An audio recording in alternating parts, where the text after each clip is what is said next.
All right, everybody, we're going to go ahead and get started. We have about 26 people so far, and I'm sure there'll be more piling in.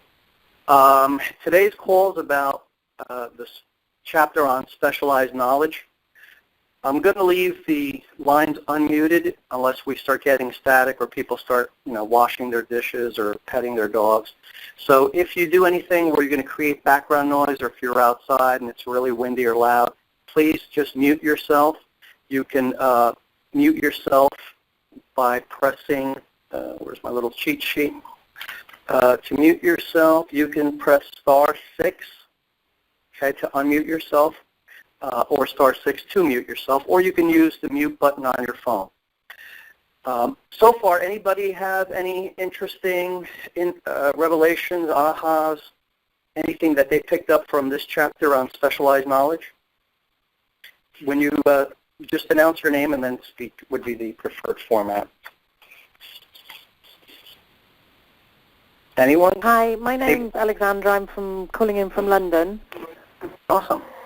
And I think I've literally just read the chapter, and I think the main thing for me is you don't need to know everything about the field that you're in. You just need to know the bit that you're interested in, and that you can always find people to help you with the bits that you either don't want to know about, or that you're never going to understand how it works. So I think that was using other people's expertise as well was the main point that I got out of this chapter. Wow, you nailed it. Okay, meeting's over. That's what the whole chapter's about, is utilizing specialized knowledge to help you achieve your goal. And when you can't get that, and when you don't have that specialized knowledge, to either find it in others or buy it. So, wow, okay, we're done. Anybody else have a different take on that, now that I kind of told you that you're wrong? Sorry. Any other aha moments? Sure. Yeah, Albert here from San Francisco. Hey, for me, finding people with specialized knowledge is just re-emphasized for me the art of delegation here, because I owned a business a long time ago, and it's just after about 4.5 years, really, in truth, the business owned me, and I ended up getting out of it frustrated, angry. But it was it all boiled down to I would not delegate and empower other people. So it just re-emphasized that for me. Yeah, another good point. A lot of people have a hard time. My original mentor when I was 22 years old was a guy by the name of Paul J. Meyer. And Paul was a disciple of Napoleon Hill and all the classics. And he said he used to, he had started his company in 1960, and, it was his baby. He used to micromanage everything. And finally, he overworked himself and ended up in the hospital. They thought he was having cardiac problems. And finally, a nun walked in and, sat with him and talked.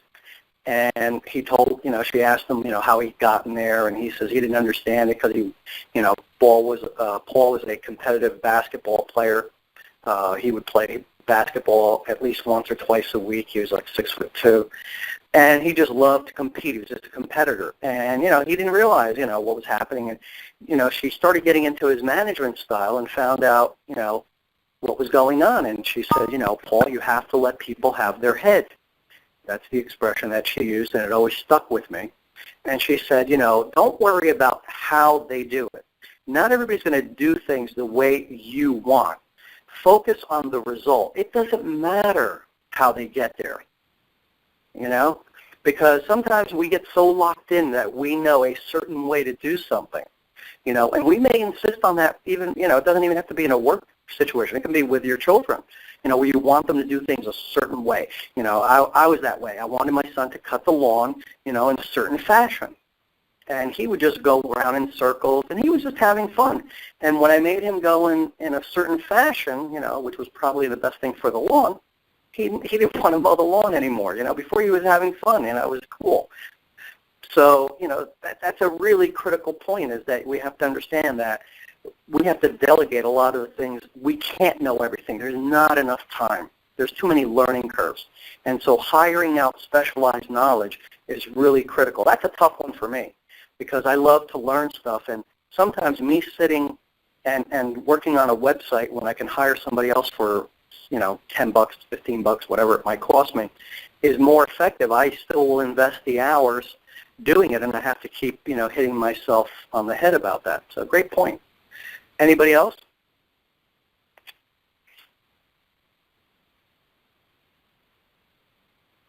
Is that crickets I hear? Come on, somebody must have picked up something. Actually, I'm used to doing everything on my own, and I'm not really starting out. I've been basically building a publishing imprint from scratch for the past 2 years, and I come from a design background, so I know how to do a lot of the things that I can delegate. But cost-wise, it's still cheaper for me to do it myself. But I need to be getting to the place, I know that I need to be getting to the place where I'm able to trust bringing other people in to do that. But how do you make that jump when you're so used to doing it and you haven't, Yeah. How do you, if you know that you know how to do something. Right. And. Go ahead. If you know that you know how to do something, and right. You're thinking it's going to take me less time to do it myself than to go and teach somebody and go through their learning curve getting this, right? Yeah. Okay, yeah, common question. It used to be more difficult. Today I hire, initially I hired virtual assistants, and they're located in the Philippines or India mostly. And I would basically, explain to them what I needed done. And then I realized that, it was a waste of my time. Then I decided what I would do is hire, 4 or 5 of them at one time, train them all over Skype, and then, that way, after I was done with, it was it was an old sales technique. It's called hire them in masses, train them in classes, and kick them out on their asses.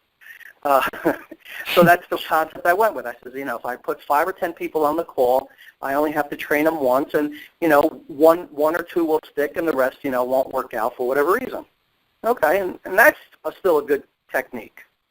The better technique was record the training session. Do it on video, and then just send each of the individuals to watch the video, and the ones that survive the video will go to the next level. So today, you don't have to literally anymore sit there and train somebody. You can create videos very easily. I mean, everybody has the technology today, either using your iPhone, which is decent quality. If you have a Galaxy, the video quality on that is superb. It's more than enough for the internet. And you can set up an Amazon Oz account for cheap dollars and post your video on that, or you can put your video on YouTube for free or Vimeo. So start thinking outside the box. How could you train somebody, excuse me, and not have to be there? Because especially when it's repetitive work, some of these people are doing work like commenting on videos or writing articles. I don't want to spend hours training everybody anymore. So think automation, think video. Okay. Does that help? It does. Okay. Anybody else have an interesting aha or question? Okay. One of the things that struck me about this chapter was that when Napoleon spoke in this chapter, he related it to the Depression. And as you know, this country literally went into one of the worst financial meltdowns in 2008. And it was only that this time the government had learned its lesson from the first Depression, and that was that the moment the problem with world economics is that everybody will tell you that we have to balance the budget. The problem is that when you begin to balance a budget, and we're individuals, we start cutting back on going out to dinner. We cut out going to a movie. We might reduce spending money on other things that we don't need. And that's fine, because it only impacts, maybe the local guy, where the local movie theater. It might impact only Comcast a little bit. We won't rent movies. It might impact the pizzeria or the Chinese place a little bit. But when you do it in large numbers, when an entire country the size of the United States tries to balance their budget, it impacts every business. So it begins a downward spiral. And that's why, in essence, what was required in order to stop the meltdown that occurred was for a large infusion of capital into the market. And it was mismanaged, and there was a whole ton of problems. I'm not getting into the politics. I'm just going through the ideas of what was the difference. And so ultimately, because of that huge infusion of the problem, and more importantly, because there wasn't a lot of negative news, because, the media in this country and probably throughout the world is probably the worst influence that we can have. When 9/11 occurred, they played that thing for an entire month. I felt so bad for the families that had to turn on the TV and had lost people in that event and had to be constantly reminded of it, and it continued for a long time. And it's that constant repetition that we learned about, on the chapter of autosuggestion, which was last week. We learned what happens when you constantly repeat something over and over again. It becomes your focus. So, be mindful of that, be aware of that. And so what happened during the Depression is that people who had high-paying jobs, W. Clement Stone, who you've probably seen me mention in the call, because many consider him to be Napoleon Hill's greatest student, because he adopted these principles and then began preaching them to his sales force, said that his business, which was recruiting people, took off during the Depression. He said his business expanded while everybody else was contracting. Why? Because all the people that were in management, middle management, all of a sudden didn't have jobs. So a guy who, let's say hypothetically in today's dollars, let's say you had an executive that was making $250,000 or $300,000 a year. In that era, that guy would never take a commission job. Straight commission without salary, without benefits, nothing. But in an environment where you're in a depression, where there are no jobs, you still have to eat. You still have to pay your bills. You still have to provide for your family. So these individuals that were high-caliber individuals, very talented, very driven individuals that no longer had work, all of a sudden they were willing to try Mr. Stone's business. And he came up with an entire what he called success system, which was he would tell them about the opportunity, and he would say, I will go out with you for this week, and I will prove to you that you can make X amount of dollars. And if I don't make that X, and whatever I earn during that week, I will hand you. And if I don't make at least what I promise you, I will give it to you out of my own pocket. And he said with that kind of guarantee, the individuals that were hesitant at trying out a commission sales position said, okay, I'll give it a try.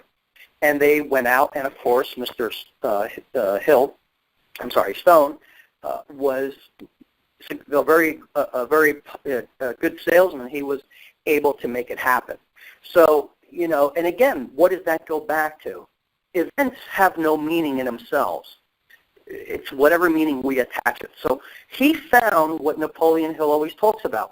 In every adversity, there is the seed of an equivalent or greater benefit if we look for it. How will we look for it? If we have a goal that we're constantly affirming, we then become laser focused, and then we begin to see the opportunities if we need the opportunities, the ideas if we need the ideas, the people if we need the people, the money if we need the money. Is everybody with me on that concept? Because I know I harp on that one a lot, but I really want the repetition to sink in, and I want you all to say yes if you get that concept. Yes. Do you get? Okay. Yes. It's not magic. Yeah, it's not magic. It's not, I see a lot of people saying, oh, the universe brings it to me. The universe is not standing, somewhere arbitrarily waiting for you to say, hey, I need people to run my business. And it says, oh, I'm glad you asked. Here you go. I was waiting for you to ask. It isn't that. It's that, you you watch a movie a second or third time, you get a different meaning from it. You read a book second or third time, you get a different meaning of it. You go to a seminar second, third time, you get a different meaning of it. Why? Real simple. Because you are now focused on something else. You may have gone to that seminar the first time. If you went to UPW, you might have gone to UPW focused on some business problem, and all of a sudden you got a business solution. Next time you go in, you might have a physical problem, and boom, you get a physical solution. Next time you go, you might have a relationship problem, and boom, you get a relationship issue. And you say to yourself, God, where was I the first time when this happened? Why didn't I see that? Because you weren't focused on that particular segment. So part of being focused on a specific goal is that we will now begin to see the things. Think about it. You know, we can be in a room with 1,000 people and we can still have a conversation with somebody else and not hear anybody else. You ever notice that? Yep. We have the ability to censor. We can censor out. There's so much stimulation out there, but our human brain can censor out all other sound, all other visual sights. If you're with a beautiful woman or a beautiful man and you're engaged in conversation in a busy restaurant and you start staring at each other's eyes and you look into each other's eyes and you hold hands, and what happens? There's nobody else in the room but you two, right? You just laser in on that. Why? Because your focus is on that person. And that's what having that DMPS does, is it lasers you. And somebody might say, well, won't I miss other opportunities? Well, you're going after the most important thing. The whole process is we want to identify the most important thing that we want to accomplish in the next 12 months. So if you miss something else, guess what? It's not the most important thing. We don't need to focus on everything. We want to focus on the most important thing. Can I get a hell yeah on that? Hell yeah. Oh, yeah. Hell yeah. And that's Hell yeah. and that's what the DMPS does to you. And really, the only price that you have to pay for this ability to have laser focused, and look, how do you become determined? We become determined because we know what we want and we're not willing to back down from it. That's a strong belief. That's just a belief. You know, I ran across this presentation that Tony Robbins gave the NBA team, the 76ers. Tony was called in to coach them because they had just set a new NBA record. Anybody remember this? That's a sports fan? No? Okay. I'll share it with you. They set a new sports record. They lost 17 consecutive games. No one in the NBA had ever done that. They have the distinction of being number one and losing the most games. So Tony came in and gave them a presentation, and the first thing he talked about was certainty. And what is really certainty? Certainty is belief in something. In order to be certain about something, can we be certain about something that we don't believe? No. So the first thing he talked about is changing their state from uncertainty to certainty. We must be certain about something, and that certainty is our belief in ourselves and our goal. So we must use the DMPS, and the only price that the DMPS requires is two.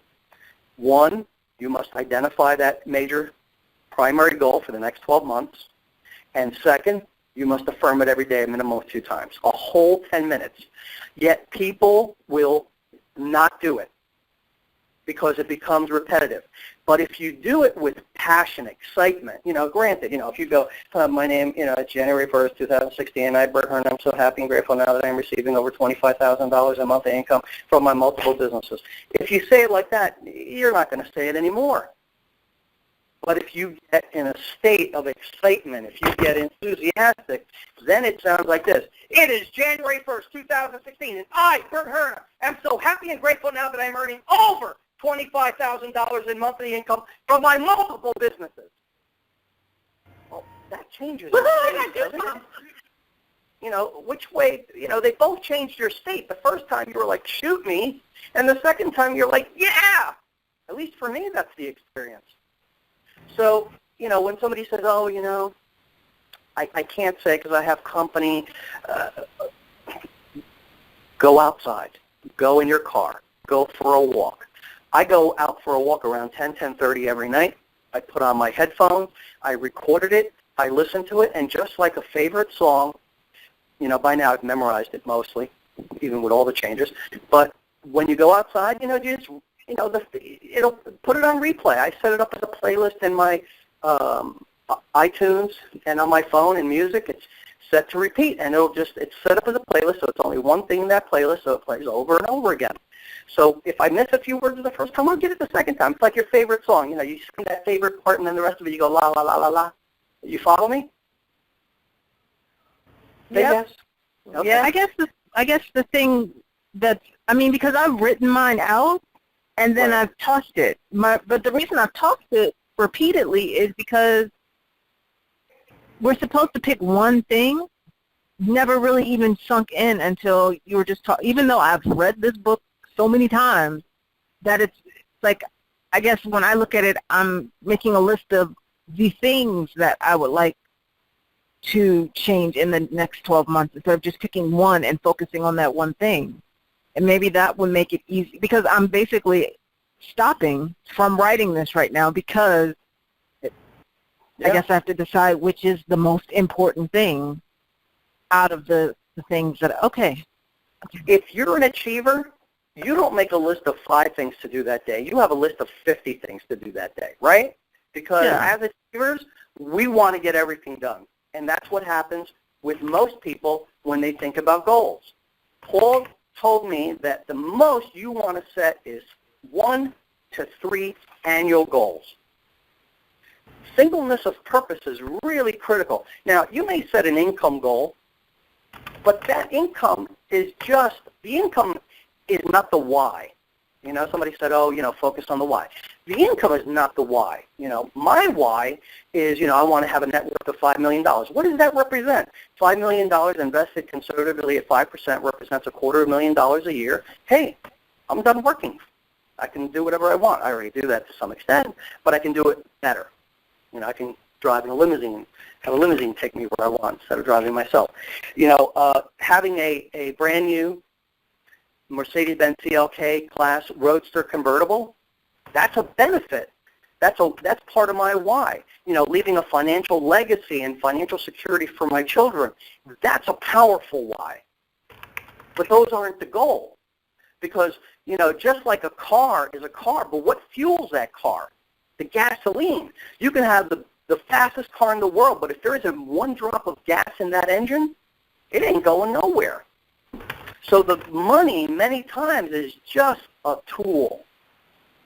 And if you're financially set, it doesn't have to be money. You can have a 12-month goal. Let's say you're 100 pounds overweight, which is a 1-year goal at a modest weight loss of anywhere between 1 to 2 pounds per week. And you set that as your goal. That can be your primary goal. What you want to avoid is having goals that conflict with each other.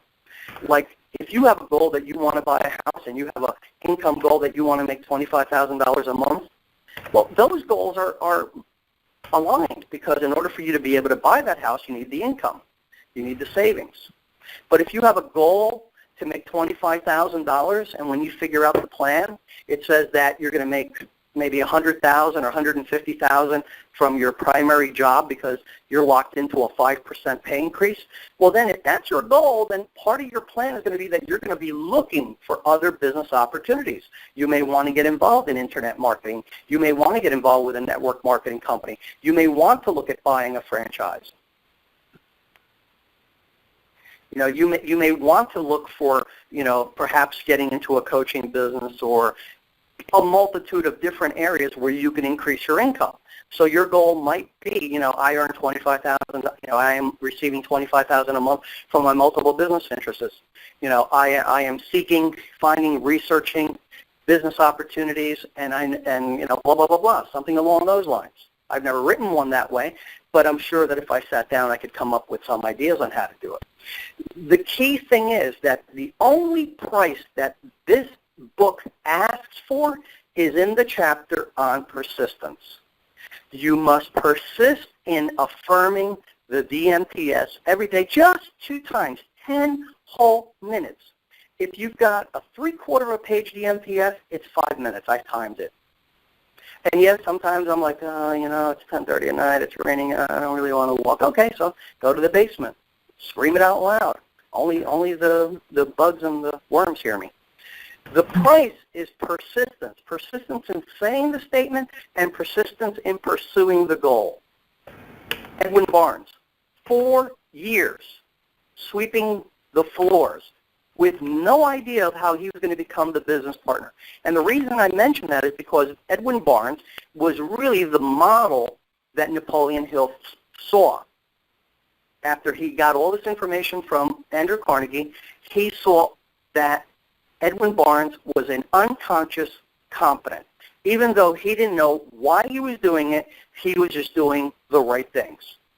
And that's part of understanding human behavior. Many times, there's great basketball players. They just do everything right. They really don't know it. They just go to practice. They just have a positive attitude. It's not that they listen to tapes and do it consciously. It's just kind of they're programmed that way. Somewhere in the background, somebody programmed it. But they suck at coaching. Why? Because they don't understand what they did. They don't see it. And now comes along somebody who's sucked at basketball but is able to see everything, and those are the teachers.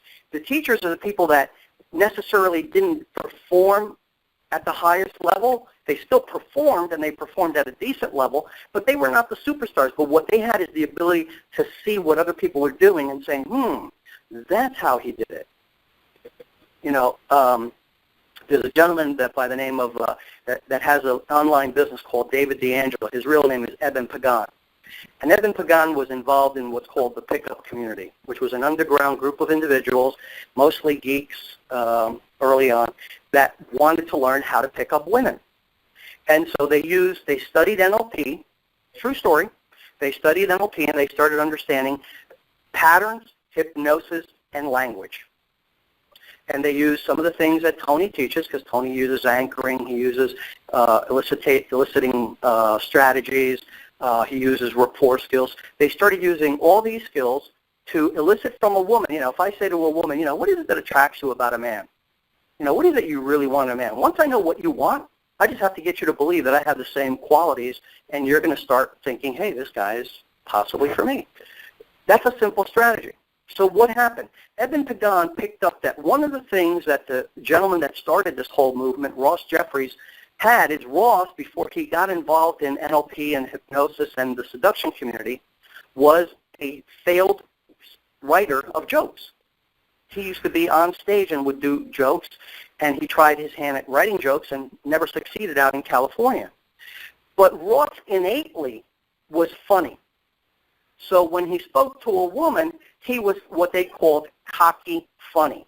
He was very assured, confident of himself, and he was funny. So David D'Angelo isolated that particular thing. He saw that, and he created a course online. And last I read, he's doing $25 million a year marketing, initially a PDF, that's a free download, and then he has additional videos and home study type courses. That's $25 million a year over identifying one specific strategy and then creating a whole product around it. Goes back to what? Thoughts are things. One idea. That's all it takes. One idea.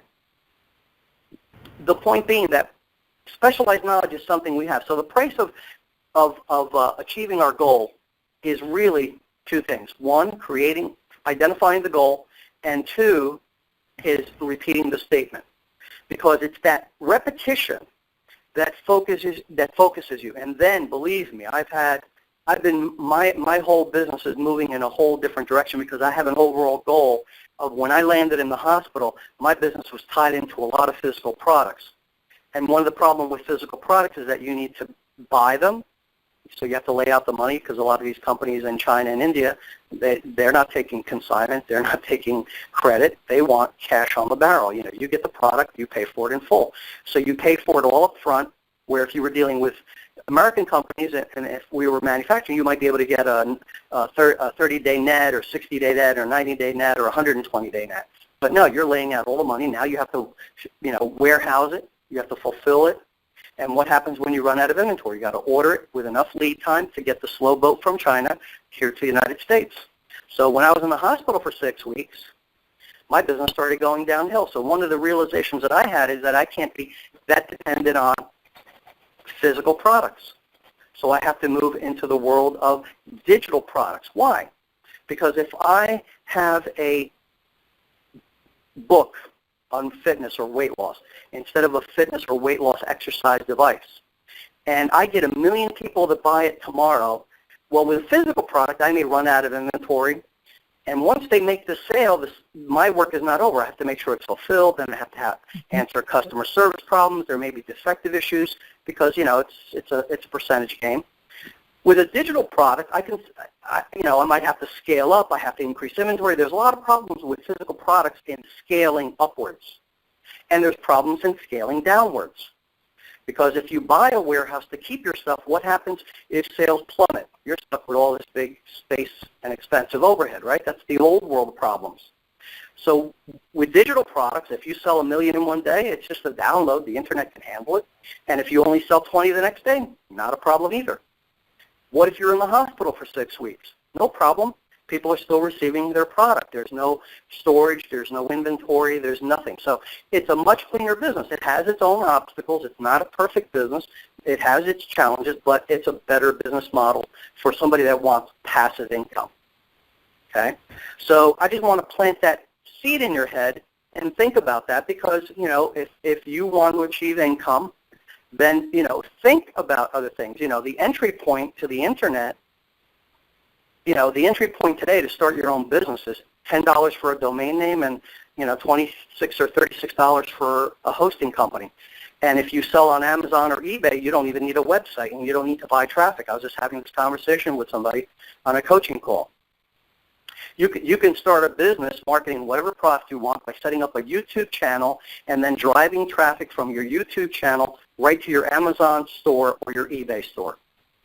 How simpler could it get? You don't have to know anything about WordPress. You don't have to know HTML. You don't have to know PHP. You don't need to know JavaScripting. You don't need to know CSS tables. All the stuff that I spent the last 11 years learning is totally not necessary. And who has, other than Google and Facebook, YouTube has the most traffic of any other search engine. It's really a search engine.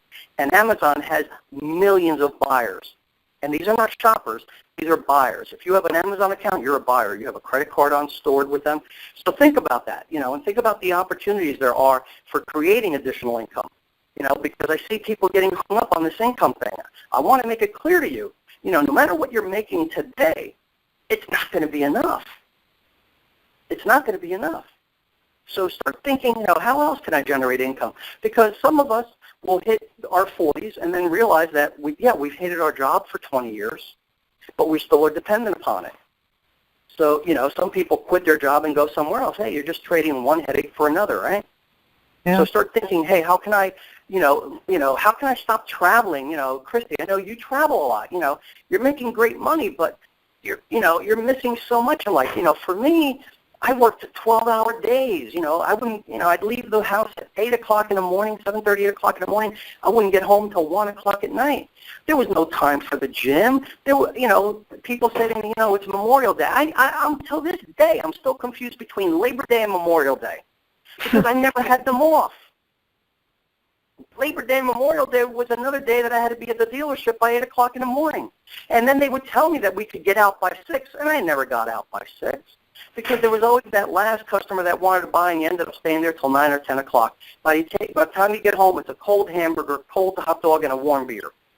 And what you really wanted was a cold beer and a warm or hot hot dog. So, at some point you have to start realizing that maybe you need to change the model, and the DMPS can be the way to get there. Okay? Any questions or anything on this? Any ideas, any ahas? No? Okay. Well, this could be like a duh thing, but really this creating your definite major purpose statement, it's really about dreaming. It's like putting aside what you know and dream about what you want and have that strong desire, like you said, so that everything else gets out of the way, and then you can focus and have repeatedly keep that in your mind, and then you start seeing things that show up. Yeah.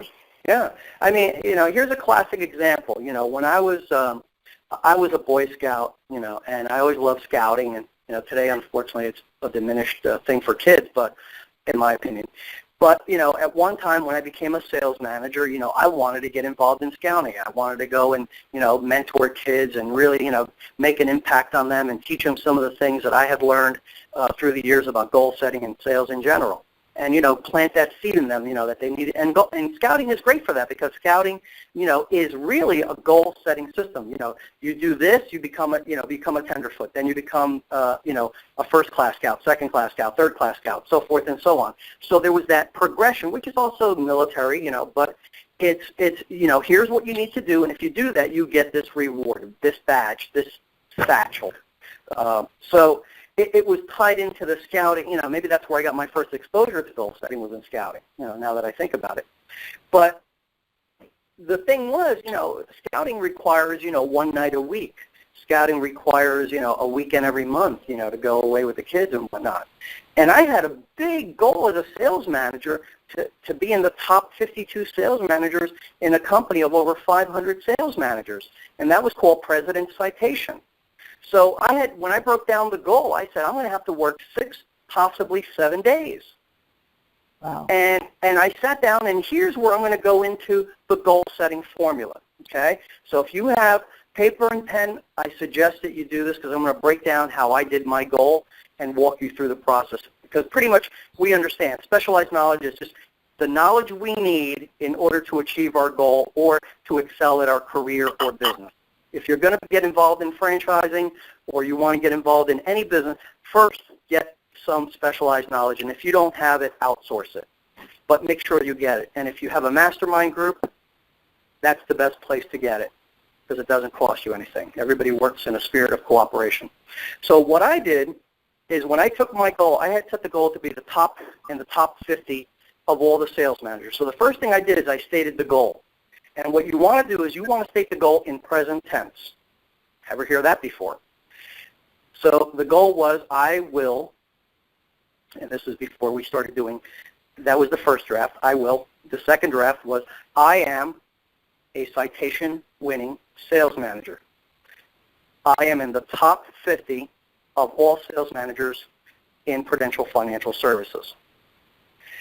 That's the first step, identify the goal. Same thing that we did in the DMPS. Second step, rewards. What do I get from becoming a top sales manager? And here's where you start thinking, and this you can do on a blank sheet of paper, a Word document, an Excel sheet. You want to talk about the heaven if you do, all the nice things you're going to get. If I become a top 50 sales manager, I'll break $100,000 a year. I can buy that brand new car. I'll buy myself a new suit. I'll win the company conference. I'll go to Hawaii for free, or I'll go, back then it was Bermuda. I'll go to Bermuda for free with free gambling money, blah, blah, blah, blah. So I listed out all the heaven if I did. But what's the other side of that? The hell if you don't, right? So what's the hell if you don't? What are the benefits to be gained, and what are the losses to be avoided? Well, if I don't achieve sales manager, it's going to slow down my career path. I won't get promoted to district manager within 2 years. If I don't do that, I won't have the money to buy the house of my dreams. If I don't do that, I won't be able to buy the car. If I don't do that, I'll disappoint my wife, my children. Other people will look upon me not as successful as I want them to see me, because I wanted to be a district manager. I wanted the recognition from the company. I would not be recognized by Bob, what was his name? Joe Bacigalupi. That was his Italian name. How could you ever forget that? So the second step is identify all the rewards and make that list extensive, exhaustive, because that's the drive. That's the why, the rewards and benefits. Now that we have a picture of what we want and what we're going to get if we get it and what we're going to lose if we don't, The third step is to identify all the obstacles. Okay? This is a step nobody looks at. In every goal, it's not going to be like, oh my God, I want to make $1 million, and then boom, you go and you make $1 million. That's why we repeat the DMPS every day, because what's going to happen is you're going to hit an obstacle.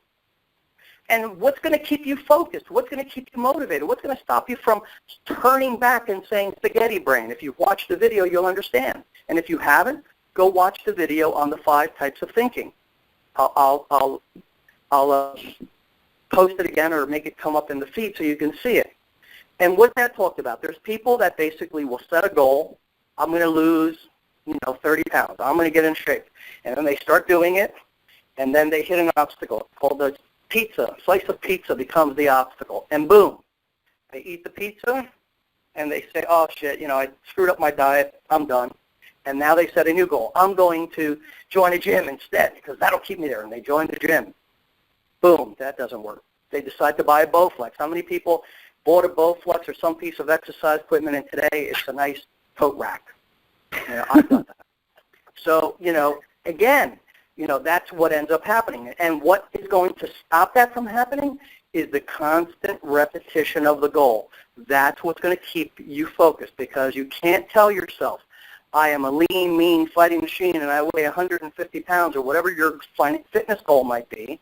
You can't say that twice a day out loud with passion, excitement, and enthusiasm for the next 365 days and not be a lean, mean fighting machine and weigh 150 pounds. You will not allow yourself to do that. You will stop affirming it first.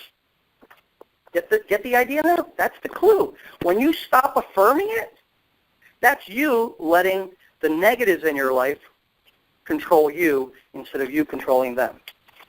So now we want to identify the obstacles. And the first question I ask myself, if this is what I really want, if I want to be in the top 52 of all the sales managers in the country, and Prudential had 500 sales managers and over 50,000 sales agents throughout the country. That was just U.S. operations, never mind international. If I want to do that, why don't I have it already? If this is what I want, if I want to weigh 150 pounds, why don't I have it already?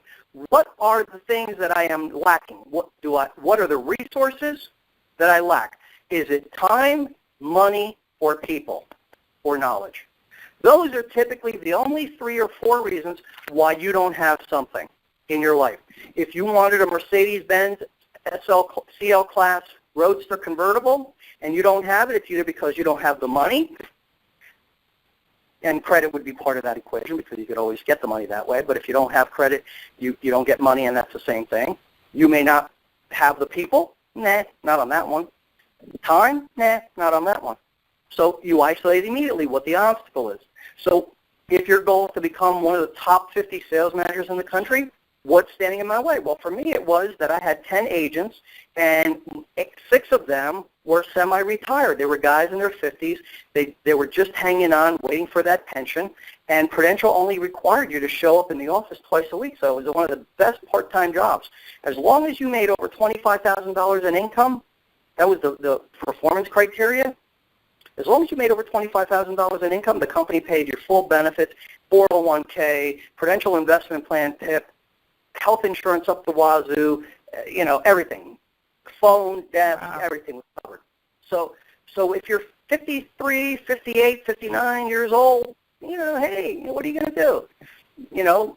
Saturday, Sunday becomes Saturday, Sunday, Monday. You had to show up at the office on Tuesday. You go to work Tuesday and Wednesday and Thursday. Friday you come in, collect your paycheck, attend the meeting, and go home and take for another 3-day weekend again. And that's what I had. So one of the things I had to do is the biggest obstacle is I had to get rid of those people. Problem. We had a union. Can't fire them. Have to show cause. But what can I do? I can take other sales managers who were in their 50s and didn't want to run as hard as I did and tell my district manager, hey, listen, I want to hire new agents, but I've got, Joe Triano here who is 59 years old, and Joe's just waiting another 6 years so he can max out his pension. What if I hire a new manager, can I put Joe on somebody else's team? And Bob said, well, Bert, that's not really fair. He says, but here's what I'll do for you. the next guy that you bring in, I will offer it to, and I forget his name, I think his name was Vince something. I'll offer it to Vince, who is a sales manager. I'll ask him if he wants to work with a new agent. And back then, working with a new agent meant you went to work with him every day of the week for the next 13 weeks in order to validate his contract. I won't get into details, but you had to bust your ass with that agent. So he offered it to Vince, and Vince said, you know, my team is going good. I really don't need new guys. I'm working hard enough. So he said, no problem. Gave me the new guy and gave him Joe Triano. And that became the formula.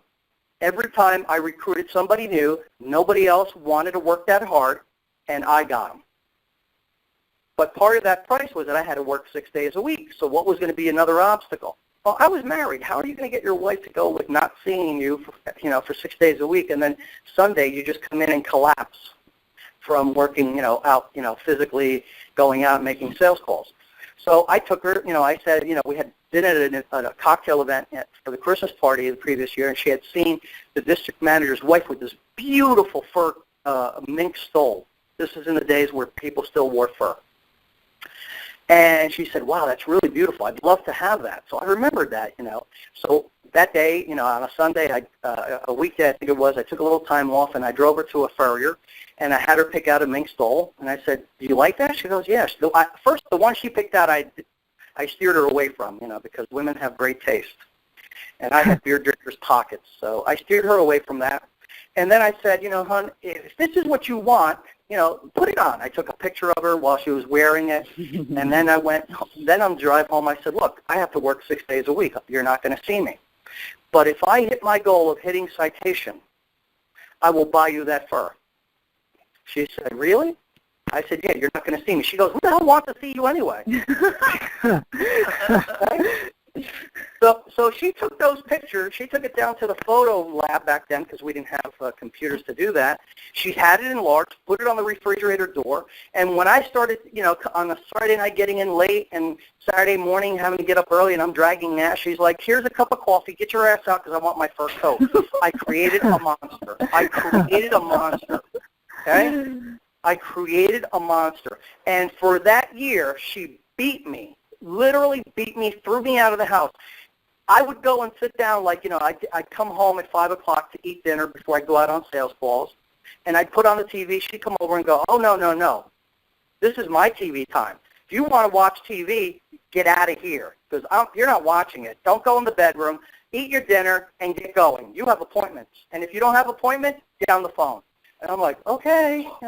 So believe me, think outside the box. So, I wanted to share that because it's really critical.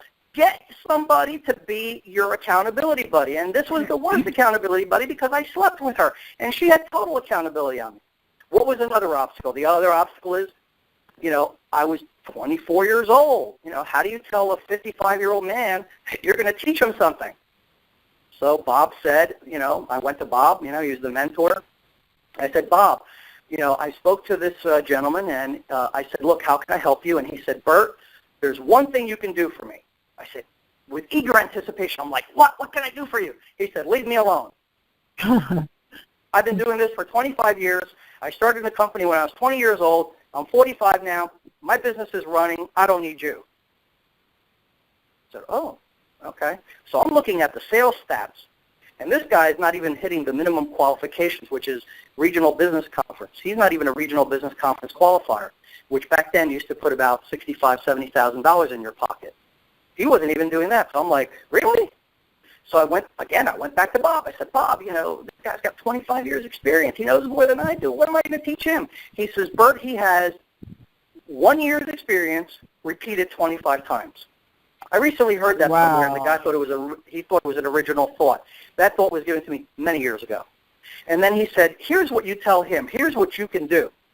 You can give him the drive that he doesn't have. You can give him the motivation he doesn't have. And you can give him the hunger that you have and he no longer has. Because if he had it, he would be an international business conference qualifier, which means he was making over $150,000 a year. And he wasn't doing that. So, but he said, but here's what we're going to do. We're not going to tell him that. I said, why? I want to tell him that. I want to go to the office and say, you don't have 25 years experience. You have 1 year repeated 25 times. I wanted to say that. And Bob said, no, we can't do that. I said, well, can I at least tell him he's a loser? No, can't do that either. I said, can I just give him a dirty look? No. Damn.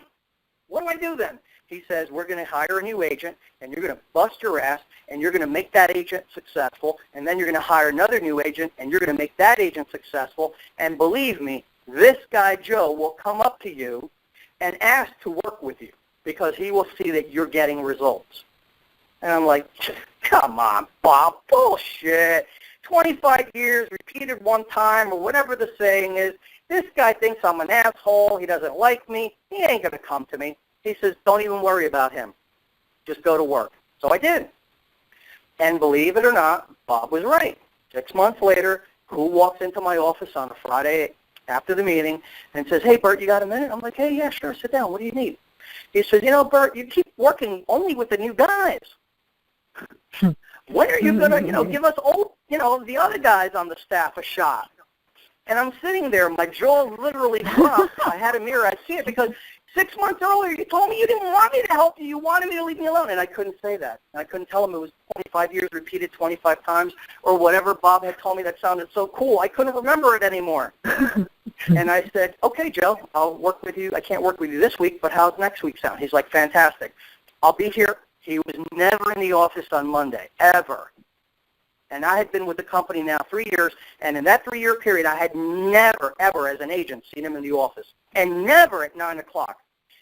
Bert, I'll be here Monday at 9 o'clock, and I'll start planning our week. This is a week in advance. Wow. And I'm like, okay.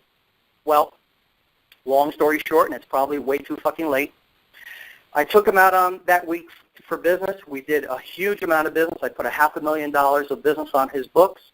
And he went and out to lunch that Friday. That in the meeting, they said, he stood up and said, I owe this all to Bert. And I wanted to stand up and said, you fucking know that's right, 25 years. And I said, no, Joe, it was you. You were in here Monday at 9 o'clock. You did all the heavy lifting. I just rode along, and he was beaming. And I'm thinking, 25 years repeated in 6 months or whatever it was. Because that's how I felt. But I didn't take the credit. I gave it to him. And then he went to lunch beaming. This guy was on a cloud because he had the highest numbers of anybody in the office for that week. He made money. He knew how much money he made because he told me. He calculated right to the dime. And that day he went to lunch. And when he came back and back then we did liquid lunches. When he came back from lunch, he walked into my office and he's like, Bert, these other guys, they don't know what they're doing. I could teach you a few things, kid. And he goes, but listen, when can we work again? So remember, that's the lessons of life. Sometimes you have to work around the problem. So identify all the obstacles. Once you identify the obstacles, find the solutions. The obstacle is going to be the wife is going to B&M about me working, 6 days a week. My sales staff is full of people that don't want to work. These were all the obstacles that I faced. And with the help of other people, because sometimes we don't have all the answers, right? So look at your mentors. Look to your resources. I learned long ago, Bob once told me, and Bob mentored me for almost 2 years as a manager before I got promoted to district. And Bob told me a couple of wisdoms that just kind of internalized. First was when you go to the bar, make sure you go during happy hour so you can buy your drink at a reduced price and get the free hors d'oeuvres that they serve. Okay? First lesson I learned. So we would go at 5 o'clock, instead of going home for dinner because the wife would kick me out anyway, we'd go over to the local bar and we'd have usually one vodka. Back then I was a Smirnoff drinker. So we'd sit there and I'd drink my Smirnoff and we'd get the free hors d'oeuvres and we'd pay like half price for the drinks. So that was the first lesson he taught me. Half price drinks, free food. Okay, everybody got that? Half price drinks, free food. First lesson I learned. Second lesson. When you need advice about jewelry, don't go to the butcher. When you need advice about meat, don't go to the jeweler. Always look. So if you want advice about starting a new career, don't go to your brother-in-law who works as a painter for some guy, because he's not going to help you at all. So always look to, if you're going to ask for advice from somebody, I went to Bob. Bob had Bob was a citation-winning sales manager. He won it 2 years in a row and then was offered a regional vice presidency for Prudential out in the middle of the West, like in Indiana or one of those cornhusker countries. And he was a New York guy. He came out of Long Island, and he's like, I'm not moving out to corn country.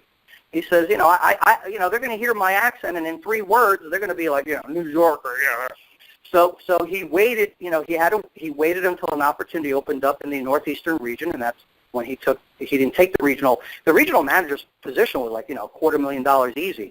No problem back then. District manager was maybe at $50, $75. And he took the pay cut just because, he didn't want to go and relocate the family, and he had 5 children. Long story. Anyway, moral of the story, next step.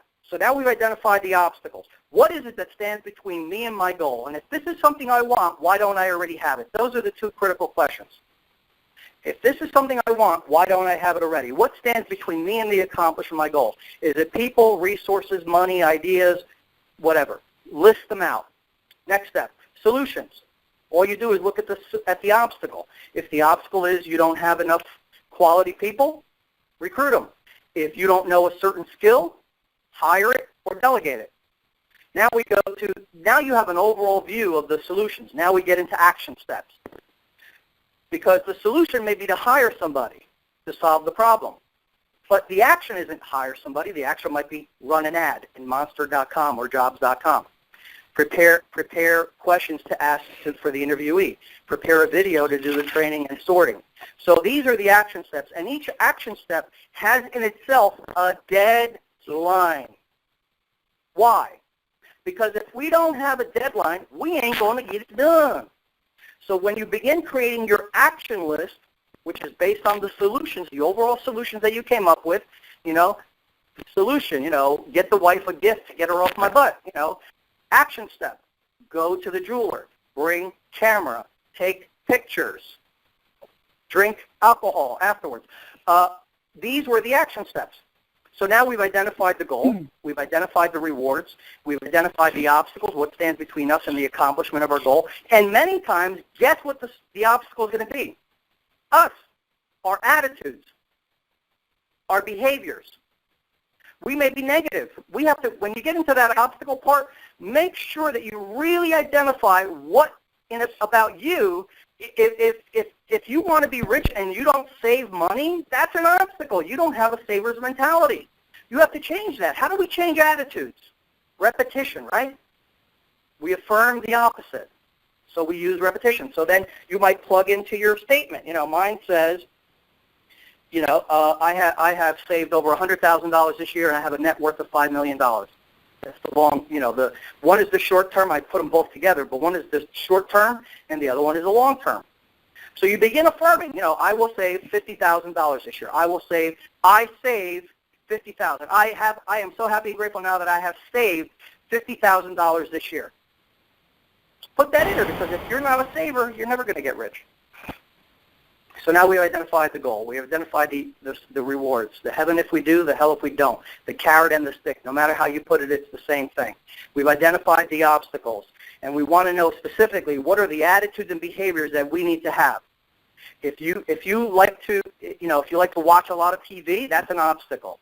If you're trying to make money or you're trying to get a fitness goal going. So you're going to have to work on that. You're going to have some positive statements in your DMPS about not that you don't watch TV, but what you do instead of. Remember, when you're dieting, you never talk about the foods that you can't eat. We talk about the foods that you can. Okay? Focus on what you can do and not what you can't. Now we have the action steps with deadlines. What's next? Affirmations. We must come up with a present tense affirmation of the goal. And those can be plugged in right into your DMPS, right? Mine are here. I am a worthy, deserving man of action that easily and effortlessly accomplishes all my daily tasks.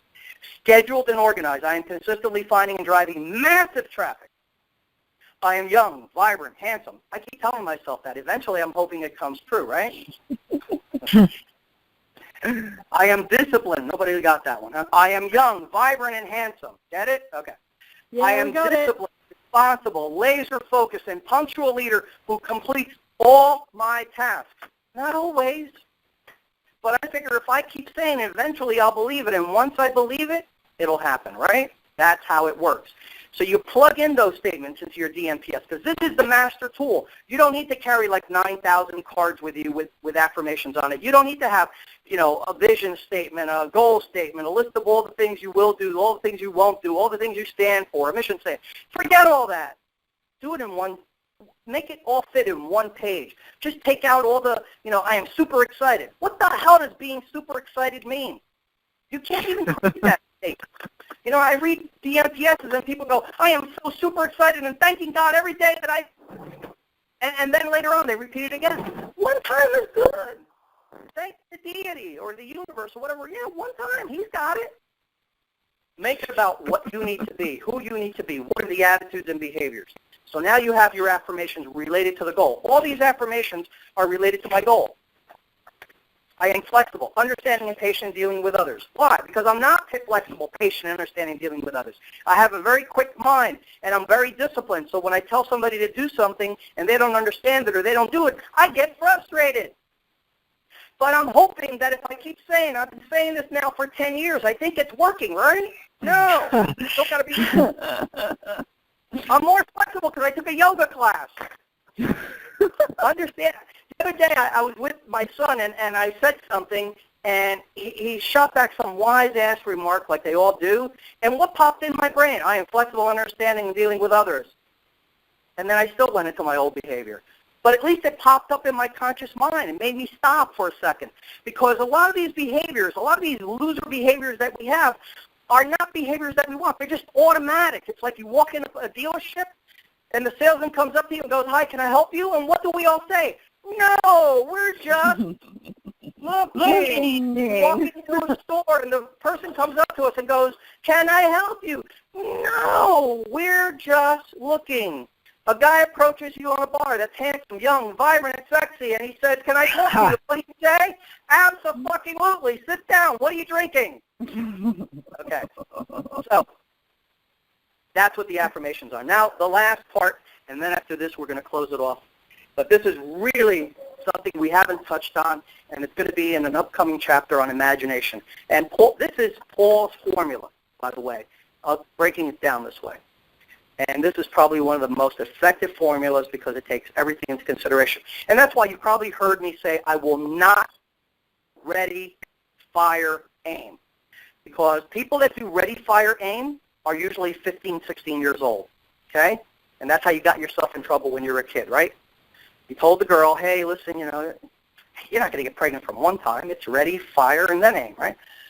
The point being that the reason people quit on their goals is because they didn't anticipate any of the possible obstacles that were in the way. So they said, I'm going to go for it. And then what happens? They hit obstacle after obstacle after obstacle, and they were not even prepared. Now, I'm not saying you get paralysis of analysis, but you want to evaluate the project. Are you going to go and build a house and go ready, fire, aim? You're going to start a brand new home, and you're going to start, building it. Aren't you first going to get an architect to give you a blueprint so that when the plumbers come in, they don't put the pipes in the, in the attic instead of the basement, and they run water, into the side of the living room instead of into the basement? You want to have a plan. You don't want to be paralyzed by it. But if you have a plan, what does a plan do for you? If you know what to do today, if you have an action list for today, aren't you more confident about what you need to do? Yes. Having a plan, a written plan, and by written today we mean whatever method you use, computers, technology, whatever. If you have a written plan, that gives you confidence. And the plan doesn't have to be perfect because it won't be, because you don't have enough experience. But we have a plan, and so we go to work on that plan. And then if the plan doesn't work, we change it. We don't quit on the goal, we change the plan. But people that don't do this step, that don't figure out the obstacles that they're going to run into ahead of time, people that don't anticipate obstacles, people that don't plan ahead for them, and people that don't have an action list with deadlines, as soon as they hit an obstacle that they can't handle, they quit, they fold, and they go home with their tail tucked between their legs. And now we go to the last step, which is imagination or visualization. I see people creating vision boards all over the place, and they take a car, they take you see me post a Ferrari, that's a $150,000, $200,000 car. That's a long-term goal, okay?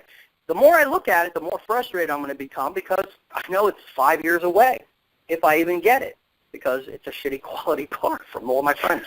So the thing is, I don't want to focus on that. I don't. I don't want to have the house, the $10 billion house.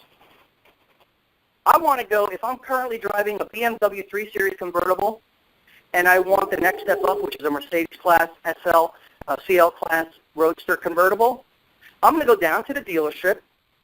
I'm going to grab the salesman. I'm going to tell him up front, I'm not buying today. I'll be here in 12 months. So save this one for me. He'll get a kick out of that. I'm going to have him take a picture of me inside the car. I'm going to take a picture of me alongside the car. I'm going to take the car for a test drive. I'm going to grab every brochure they have, and then I'm going to put on my bulletin board pictures of me with the car. Because how can you see yourself owning it if you can't see yourself owning it? So magazine pictures are great, but that's not the key. When I was at the SMI conference in Waco, Texas, they had every single trophy you could win. And the first trophy I wanted was Rookie of the Year, Distributor of the Year. So I went and grabbed that, and I had one of the people that was with me. During the breaks, they would let you get up on stage in front of the podium, holding the trophy in your hand. And I had at least, back then we had film instead of digital. So we had 100 rolls. I think we went through 100 rolls just doing that with every trophy I wanted. And my office wall was covered with pictures of me holding Distributor of the Year, Franchise of the Year, Sales Manager of the Year, Distributor of the Year, whatever they were back then. I had every single picture of that postered all over my bulletin board. So when I walked into my office at work, people would like, "Oh, you won that?" And I go, "Oh, yeah, of course. I won that. 25 years, repeated 3 times." You follow where I'm going? I saw myself there. It was easier to understand it and relate it to my imagination so that I saw myself. The brain does not know the difference between an imagined event or a real one. Napoleon Hill says that even a lie, if repeated often enough, becomes the truth. Tell yourself a lie over and over again, it becomes the truth. Every government does that, don't they? Television repeats the lie. I studied World War II history because that is the first instance in war that the tool of propaganda was used extensively, not only by Russia, Germany, but also if you hear any of Winston Churchill's speeches, you have to put yourself where they were. Decimated. They were on the brink of collapse. And here is Winston Churchill saying, "Never quit, never." And some of his speeches, I found some on YouTube, are mind-blowing when you think of what was going on. And that's what amazes me. What was going on in the Depression era? Napoleon Hill said, in the Depression era, you could tell who had a major definite purpose and who didn't by the way they walked. Everybody was beaten mentally. But the ones that still worked, the ones that still succeeded, had an attitude and a goal. They had a definite major purpose that made them get up early in the morning and go to bed at night. And what I'm going to tell you to close this call is do not shirk the DMPS. Do not procrastinate on it. Do not think that it's not worth the time. Even if today you don't believe it, even if today you think it's not perfect, it doesn't matter. Start affirming it. Because if you do, and you go and grab some of those pictures. If you want to lose weight, go out and buy that dress that you're going to wear, that hot dress. If you could fit in it, you take pictures of it. If you can't, go find somebody who has that picture of the dress, cut out the model's head, and stick your head on it. Hey, I've done that. I got pictures of guys with great abs, right next to the picture of the McDonald's cheeseburger that I want. But I'm joking. That's what you have to do. This is a game. Think of your brain as a child, and you're constantly trying to play the game of deceiving it. You're constantly telling it, "No, Dad, Christmas is right around the corner. Santa's going to come. Easter Bunny will be here." We told all these stupid lies to our kids. Lie to yourself with the purpose of achieving your goals. So create your DMPS. And if you're not on the workshop Thursday, shame on you. Get on that workshop because I'm going to announce this today. But everybody that's on that workshop, I'm going to give them 30 minutes with me on the phone, on video, or recorded, and they'll get a copy of the recording with the video, where I will help you with whatever problem you're struggling with. If it's a problem of identifying your primary goal. If it's a problem, just wording the DMPS. Because a lot of people are sending it to me anyway. But there's so many people in the group that I just physically, if I did that, I'd go broke because I can't get anything else accomplished. So I said, you know what, I'm doing it anyway. Let me just do it for the people that are willing to contribute to the group. Because this money, as you know, is not coming to me. It's going to help pay for the video costs and everything else that we are going to be incurring. So whoever's on the DMPS workshop for next Thursday, June 11th at 7:30 p.m., whether you're there for the call or not, I'm going to give you a copy of the video, and I'm also going to give you copies of the audio, so you can put it on your smartphone, your iPad. You can listen to it. You don't have to watch it. You'll have that option. So you can listen to it on the way to work and really bore yourself. Joking. So the point is that anybody who's there is going to get the opportunity to spend 30 minutes with me on a video call where I will help you with whatever problem you want, and I will provide you with a copy of whatever we discussed, so you'll be able to listen to it again over and over again. And I won't convert it to audio, but I'll show you the tool. It's available for free, how you can do it in 30 seconds. So that's my piece for today. Covered everything. Bert, you're amazing. Thank you so much. It's awesome. Yeah. Thank you. Anybody have any questions or any input? Yeah, I really got a lot I know of there's clarity people in still this. here. I can see I really got, this is Christy, I really got a lot of clarity in this call, and the notion of either cutting out a model and putting your head on it, or going to buy that dress and having it there as the dress that you're going to fit into, I could really get how that, along with saying passionately your statement a couple times a day, really gets you into that direction. And then the other thing is that I never think about the obstacles, or what's going to get in my way, so that I can think about that in advance and have a plan for it. And that really is brilliance right there. Thanks for sharing that.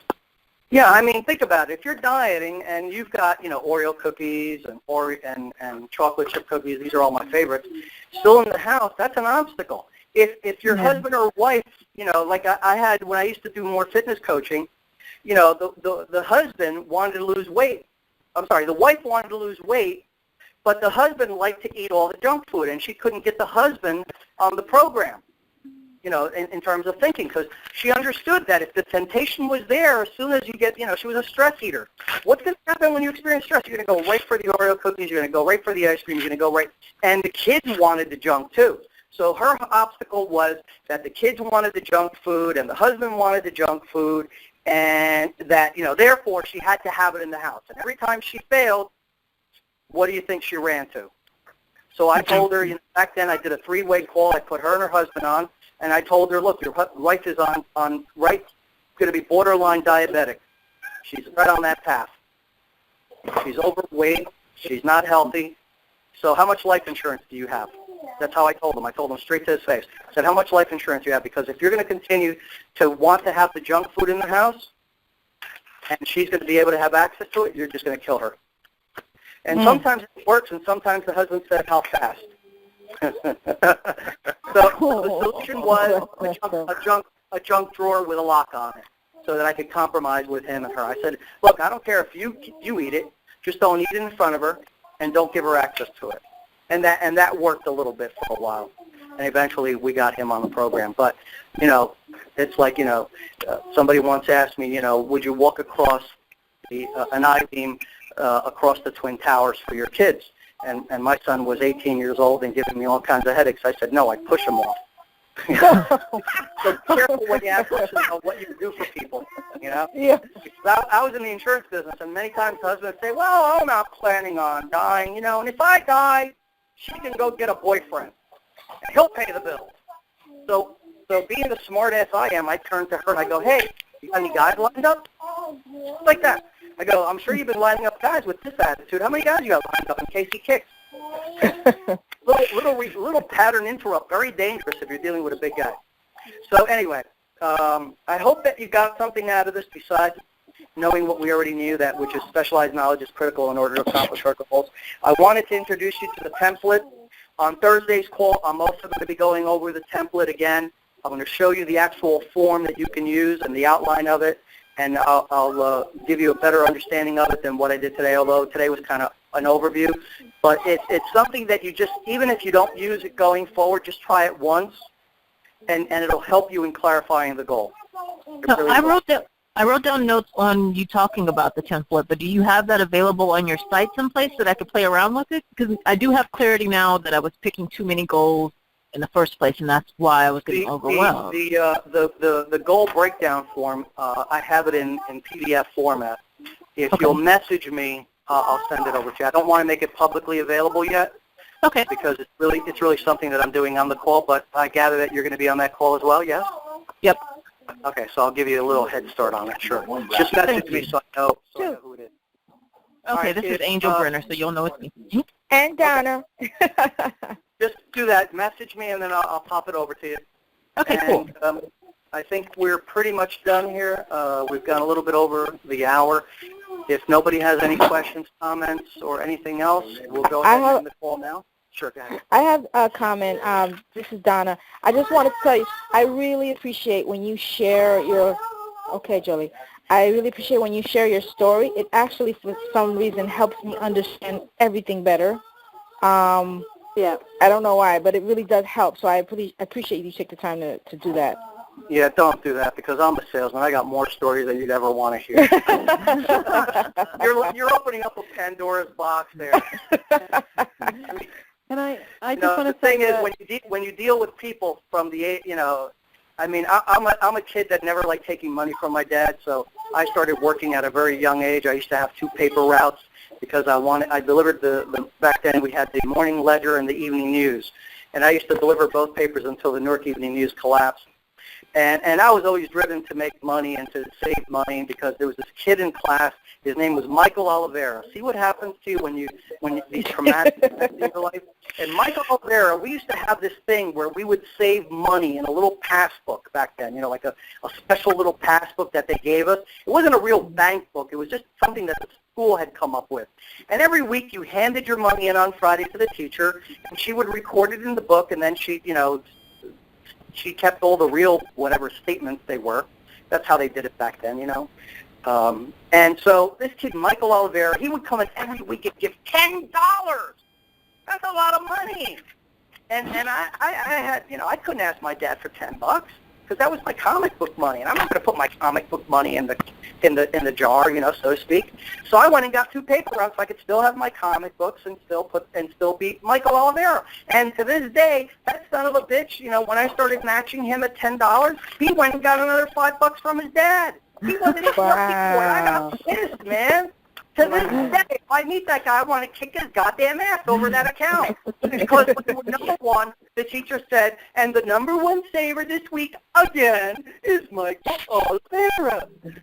I never got to hear, hey, Bert's number 1 this week. I really hated that. As you can tell, I'm a competitive. yeah. So anyway, don't get me started on stories, because I got too many of them, because that's part of being a good salesman, isn't it? Is telling a story, but a story with a point. And that's why I kept emphasizing to you 25 years, 3 times, 6 times, 1 time. Okay? When you learn something, keep learning. Okay? Don't stagnate. So anyway. Well, I would just add, when you learn something, give it away, because by giving it away and teaching it to others, it makes you learn it even more, and it makes you incorporate it even more because you're teaching others. Yeah, that's mastery. No, she doesn't have to go with me. I'm just going to throw out some peas. Tony Robbins said, the way you master something is teach it to somebody else within 48 to 72 hours. Because then you're forced to organize your thoughts and to put it in words, your own words, so that somebody else can understand you. So anytime you want to really master something, teach it to somebody else. So take what you're learning here. If you have a son, daughter, husband, if they're willing, teach it to them. Listen, in a future call, we're going to talk about how to build a powerful relationship, how to attract the person you want into your life, and how, once you have that person attracted, how to keep them. Mm-hmm. There's specific strategies that you can use that are based on NLP and based on habit force. And I'm going to show you that as we go on. I can't dump everything on you, because I would tend to do that, but I'm restraining myself from doing that. So, tune in every week, because you're never going to know what little tidbit of knowledge that I might have gleaned over the years might help you, or what stupid story I might tell you that might make you chuckle. So that's my pitch for the upcoming call. So if you haven't registered for Thursday's call, get on it. If you have anybody else that's not in the group but that can get something from this call, have them get on it. Believe me, I will over-deliver. You will walk away with this, and by the end of that call, I expect everybody to be doing videos and posting them, because if you don't have the, as they say in the California area, cojones, to get on video and declare your goal, then really you don't believe in it enough. Okay? So keep that in the back of your mind.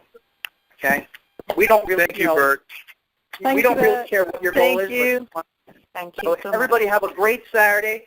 Thank you. And I will be posting this call and last week's call. I've been behind on that. So be on the call Thursday. Try to make every attempt. Whether you can be there personally or not, you're still going to get value because you'll get all the extra goodies. All right, guys? Great. All right. Bye. Thank you. See you Thursday. Bye, Bert. Bye-bye. Bye. Bye. Bye.